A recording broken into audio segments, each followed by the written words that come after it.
देखिए, बांकीपुर उपचुनाव के नतीजे आज सामने आ जाएंगे। आज सुबह 8 बजे से ही वोटों की गिनती शुरू हो गई है। पहले में ही सबसे पहले बैलेट पेपर की गिनती शुरू हुई है, उसके बाद वीवीपैट की शुरू हुई, लेकिन अब ईवीएम भी खुलने लगे हैं। जो अभी तक के आंकड़े सामने आए हैं उसमें ये दावा जनसुराज की तरफ से किया जा रहा है कि जनसुराज जो है वो बीजेपी से करीब 800 वोटों से आगे चल रहे हैं। जो आपको बता दें कि इंतजार की घड़ियां आज खत्म होगी, क्योंकि आज नतीजे सामने आएंगे। बांकीपुर की हाई प्रोफाइल सीट इस वक्त जो है वो जबरदस्त केंद्र बना हुआ है। हर किसी को इंतजार है कि आखिर बांकीपुर उपचुनाव सीट पर क्या कुछ सामने आएगा, किसकी जीत होगी, किसको हार मिलेगी। ये तमाम दावे लगातार किए जा रहे हैं, लेकिन जो एग्जिट पोल सामने आए हैं उसमें ये दावा किया गया है कि जनसुराज और बीजेपी आमने सामने है, यानी मुकाबला इन्हीं दोनों के बीच है। अभी तक जो आंकड़े सामने आए हैं उसमें साफ तौर पर यह देखा जा रहा है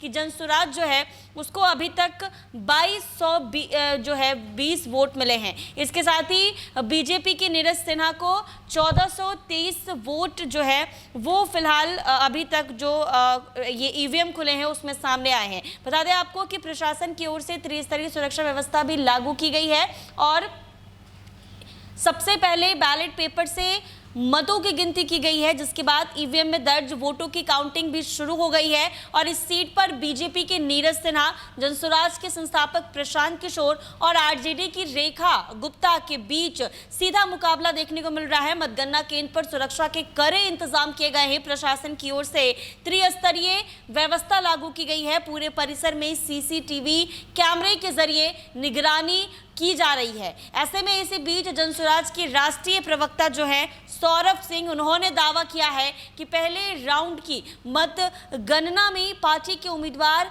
प्रशांत किशोर को बढ़त मिलती हुई दिख रही है। उनके अनुसार पहले राउंड में प्रशांत किशोर जो है वो 800 से अधिक वोटों से आगे चल रहे हैं। जनसुराज की ओर से ये आंकड़े जारी किए गए हैं, जिसमें प्रशांत किशोर 2220 वोट अभी उनको मिले हैं। इसके साथ ही बीजेपी की नीरज सिन्हा 1423 वोट जो है उनको मिले हैं। इसके साथ ही आपको ये भी बता दें कि आरजेडी की तरफ से अभी तक रेखा गुप्ता का शायद अभी तक खुलता हुआ तस्वीर सामने नहीं आई है, लेकिन फिलहाल जो आंकड़े हैं वो अभी तक के पहले राउंड में यही सामने आया है कि फिलहाल प्रशांत किशोर बीजेपी से आगे चल रहे हैं। ये जनसुराज की तरफ से ये आंकड़े जारी किए गए हैं, जिसमें ये दावा किया जा रहा है। हालांकि आधिकारिक आंकड़े अभी तक सामने नहीं आए हैं, लेकिन अब देखना यह होगा कि जैसे जैसे ईवीएम खुलेगी वैसे वैसे किस्मत का फैसला सामने आएगा। ऐसे ही तमाम अपडेट्स के लिए बने रहें NBC 24 के साथ।